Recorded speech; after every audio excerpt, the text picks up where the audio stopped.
So now this is the fun part. The whole model has essentially been constructed and is now in the final stages of preparation, ready for the painting. It is very important that you bring the plastic back to a high shine. This is important for two reasons.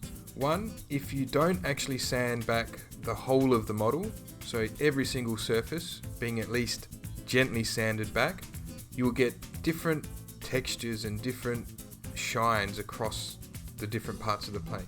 This will then come out when you paint it. So to keep it consistent, you should always bring everything back up to a high polish.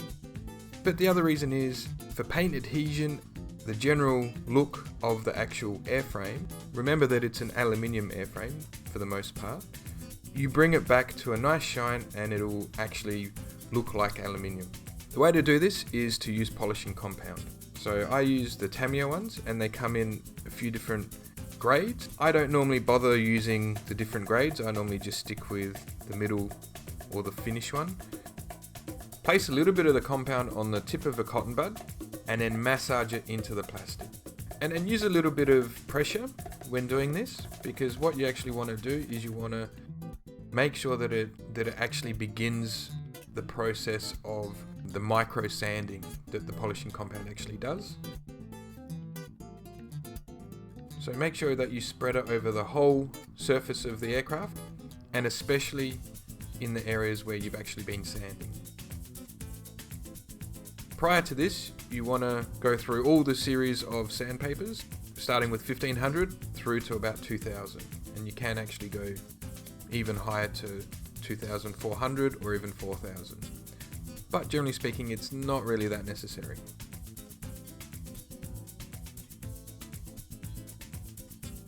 Leave the polishing compound on the surface to dry. Don't wipe it off completely. And then when it's all done, leave it for about a few minutes, up to 5 minutes. You don't want to leave it too long because you don't want it to go completely rock hard.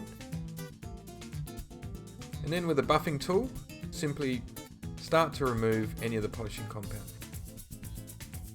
You will have to go over certain spots a few times just to make sure that it is completely buffed out.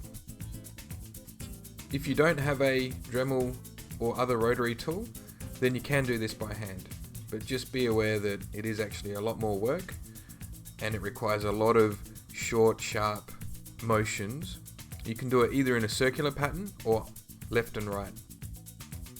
Doesn't particularly matter because you should get the same result in the end. When doing it by hand, I highly recommend using a microfiber cloth, especially the type that often you can use to clean your glasses or your lenses with. I actually use one of these cloths right at the end anyway, after I've finished using the buffing tool, just to get a nice, consistent and uniform polish across the whole surface. I tend to have the speed of the rotary tool almost on the lowest setting, slightly above the lowest setting, which is roughly about the 2000 to 3000 RPM. If you go too much faster than that, you do run the risk of the rotor head getting hot or actually pushing down a little bit too hard on the plastic, and you can begin to leave marks and you may even melt some of the surface of the plastic. Also, just be very careful around edges and any protuberances, as sometimes the tool can actually catch. So once everything is finished completely, you need to clean the plastic down.